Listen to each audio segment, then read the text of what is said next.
Hello, and thank you for joining me tonight. I go by Lunity, and this video has been requested several times, and we're going to be touching on the rising or awakening of Kundalini Energy, as well as Tantric Energy, working with energy that way, and also working with Tantric Energy as a form of working with magic or intention. Working with that with intention is probably a better way to say it. I happen to throw around the word magic quite a bit. I like that word. But for those of you who are not into that kind of stuff, what I mean by that is the same as making someone tea when they're sick and putting the intention into it, like you're making the tea to make them feel better. You know, whether it's peppermint tea to help with a headache or chamomile to help them sleep. So you can just think of it that way if you're not really into the whole magic thing. But with purpose, with intention, with sending energy in a direction so that it starts a chain of events, so that it works for you and helps you to obtain a goal quicker and easier and with more enjoyment, I guess is a way to say it. I'm not going to go into much on like the descriptions of Tantric Energy because I'm not looking to make a video that's going to get flagged. You know, I don't want to go into like, you know, the nitty gritties of everything. But basically on a very rated G level, Tantric Energy is a slow build up of rising energies that most books you will read or most articles will deal with something that you experience with a partner. So working with this slow connection between the two of you and, you know, breathing together, having your eyes meet and just really connecting with another person. And it's typically a long time, you know, everyone's different, but it's typically something that you'll see is like over hour-long period, you know, like hours-long periods and not, you know, super fast or anything. When we're talking about Tantric Energy and working with that on our own or on a personal level, it's basically the same thing. It's working very slowly, really connecting with yourself, connecting with what's right to you, playing more with your mind as well to bring into that space something that you would like to direct this energy towards. This kind of gets more into the magic-y side of it. Direct this energy towards so that you can bring something to you or obtain a goal or work towards like a goal or a desire. If that is something you're interested in, I definitely suggest reading up on it. I'm not going to go into it too much because how can I?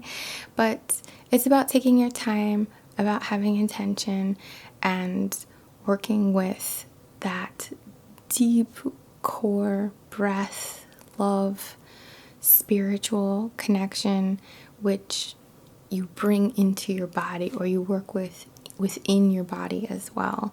And it's not just purely physical, it's very spiritually based.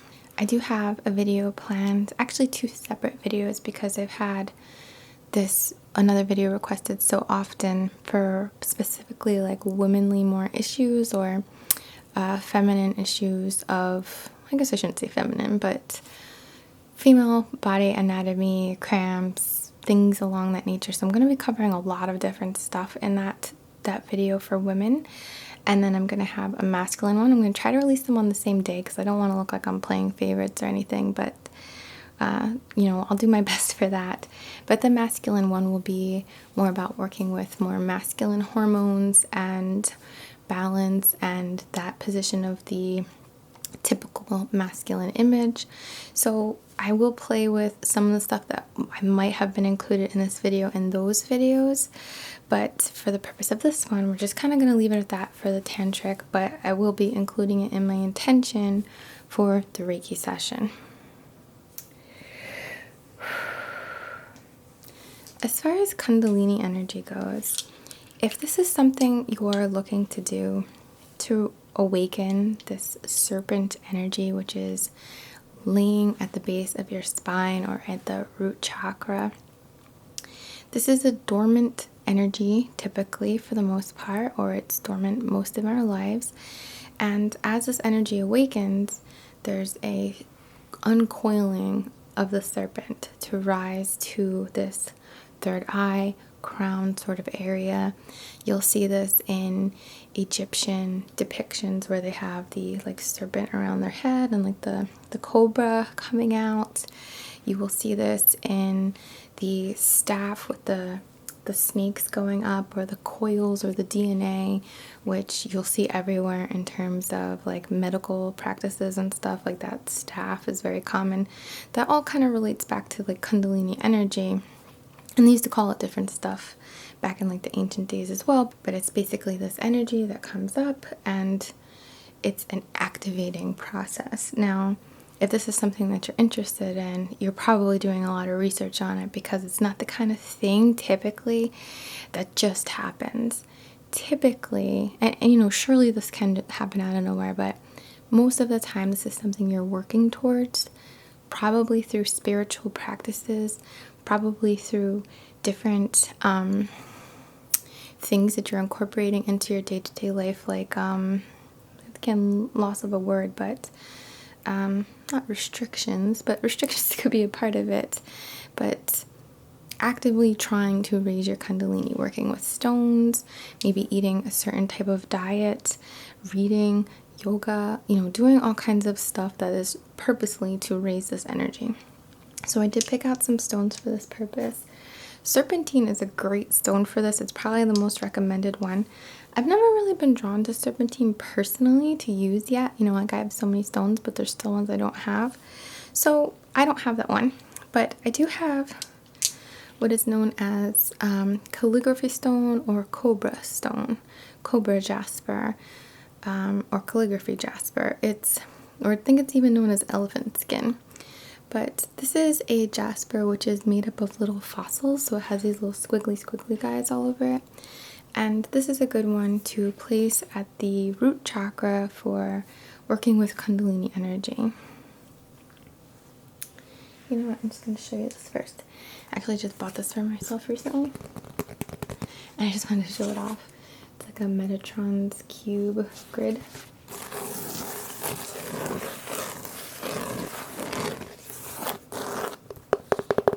Has like a quirky background. Quirky.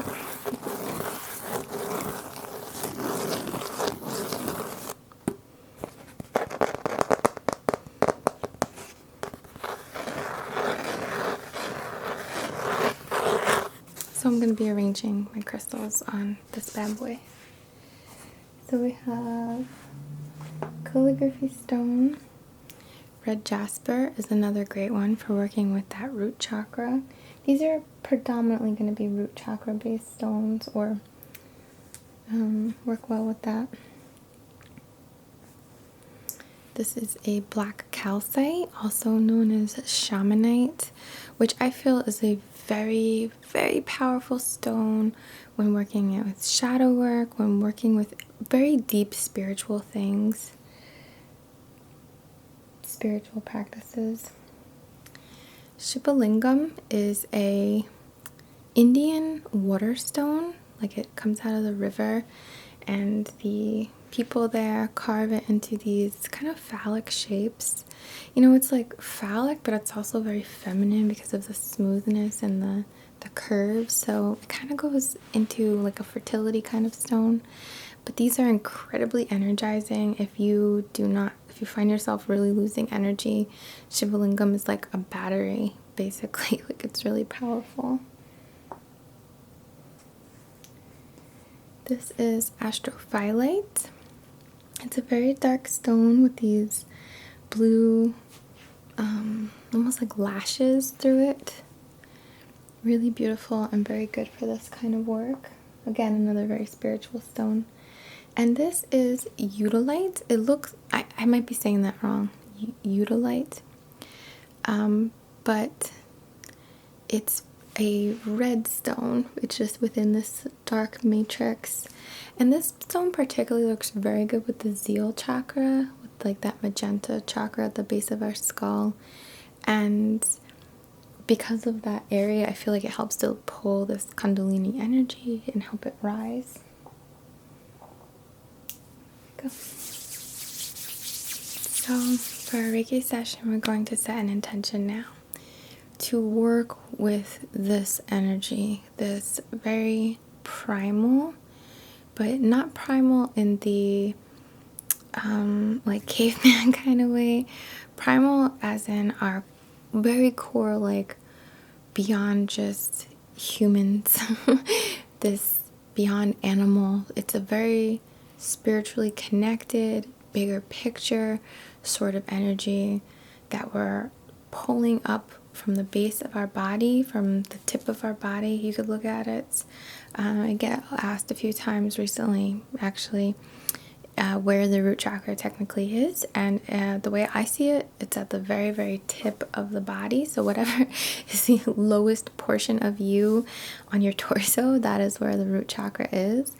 Obviously, I don't like ever in a Reiki session, what we typically do is put our hands on the outside, like on the hips, and like work with the root chakra there. So if you are out and about and you don't want to be meditating and like resting your hands on the very bottom of your body, doing so on the outer parts, the outer hips, is perfectly fine, and just want to focus on sending the energy through into the root.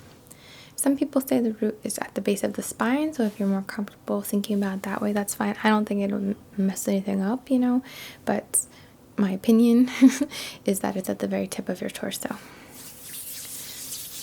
Our intention, again, is to work with this energy, which is at the core of our being, that we are all able to tap into, which awakens and activates all these very heightened abilities within us. It's very common to read a lot of warnings when it comes to Kundalini activation, so don't take this kind of stuff lightly. This works with awakening so many things within you that it can be almost too exposed, too open, too much too soon. So in this intention, because I don't want that to happen to you if you're not ready for it, is to work with this energy, this very primal energy that is within all of us, whether you're looking more to tap into the tantric ability and working with your body and being able to manifest that way, or to be working to awaken this Kundalini energy. And if that's what you want, like, so be it. But my intention is that you only get what you are ready for. You only allow happen to you what you're ready for, and that everything is comfortable.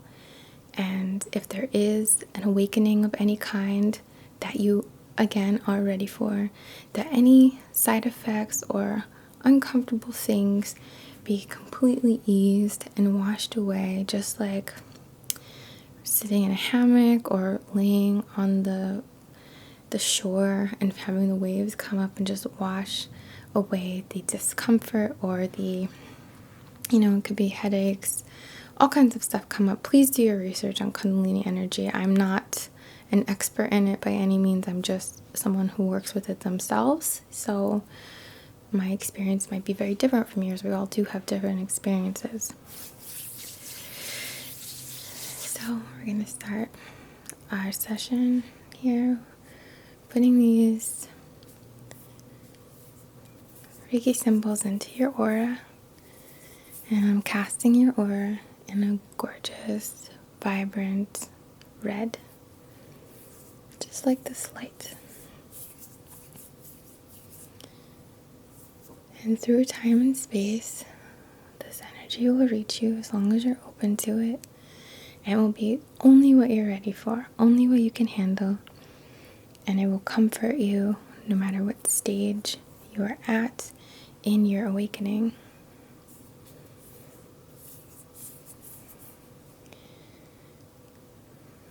Just calming, have that calm thing going on. This type of stuff can be things that people work on for years, especially Kundalini is what I'm saying, not so much Tantric.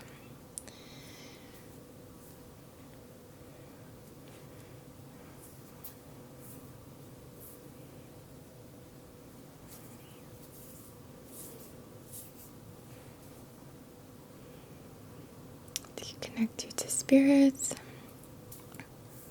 this higher energy that we all have access to.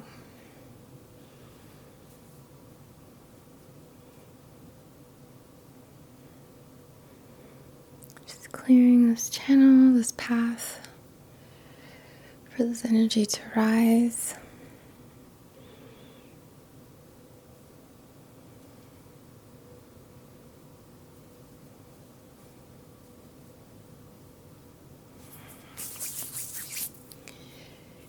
If you're looking to manifest and use your personal energy to do so, by that I mean having this goal, whether it be starting a new business, having a baby, finishing a project, meeting a partner, anything you want to bring into your life, use your body.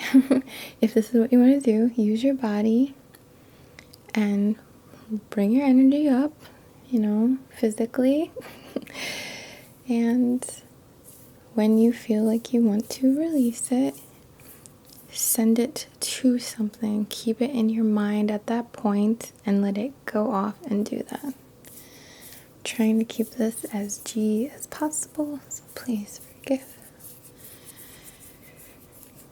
So the energy that I'm sending to you now, I'd like to bring your awareness to, in that moment, being able to send your energy to in this direction, in this focus, to bring things into your life.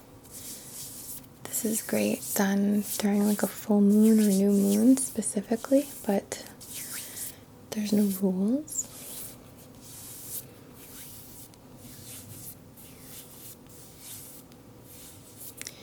Clearing the channel within your body, starting at your roots, just balancing it. Balancing, stimulating your root chakra, and bringing the energy up to your sacral chakra. And this is not, I'm not pulling your Kundalini up or anything like that. It's just clearing a path, energizing these points. Up to your solar plexus. Balancing, and up to your heart. Throat, third eye, crown.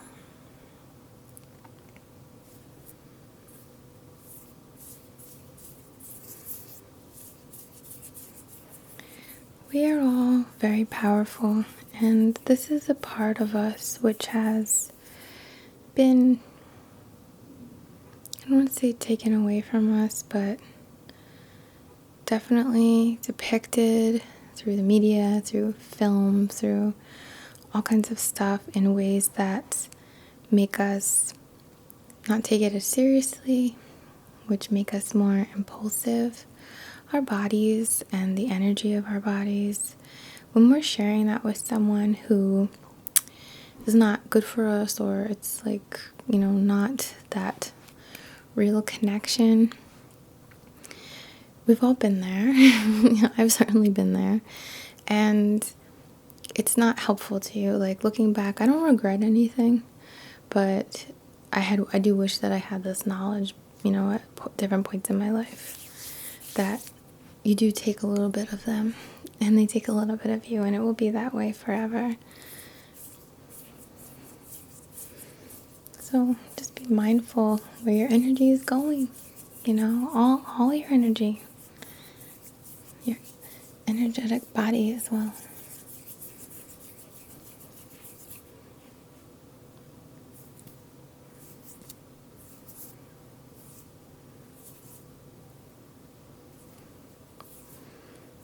You've been working on raising your Kundalini. Keep going, keep connecting with this space, this visual, but try not to force it. It won't help to force it, so allow it to flow and tempt it, Often we'll see the snake and the egg, like the snake going after the egg, and I see the egg very much as knowledge.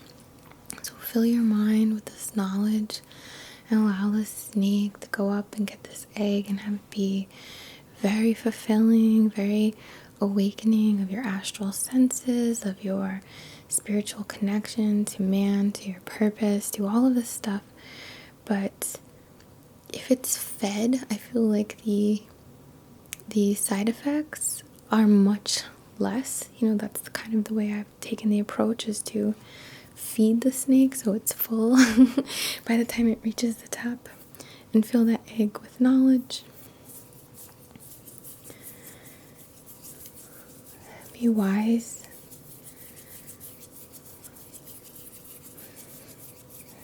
And it gives birth to things, new phases of life, transformation.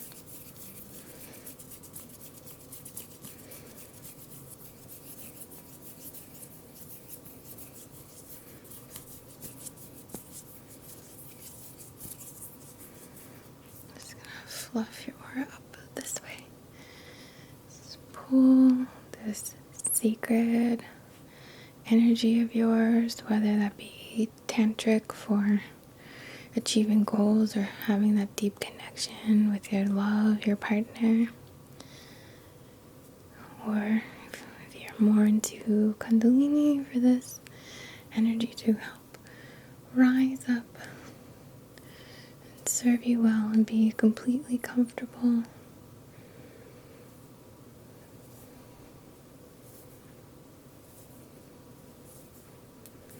Just like a big flame looking cloud. Swirl it around.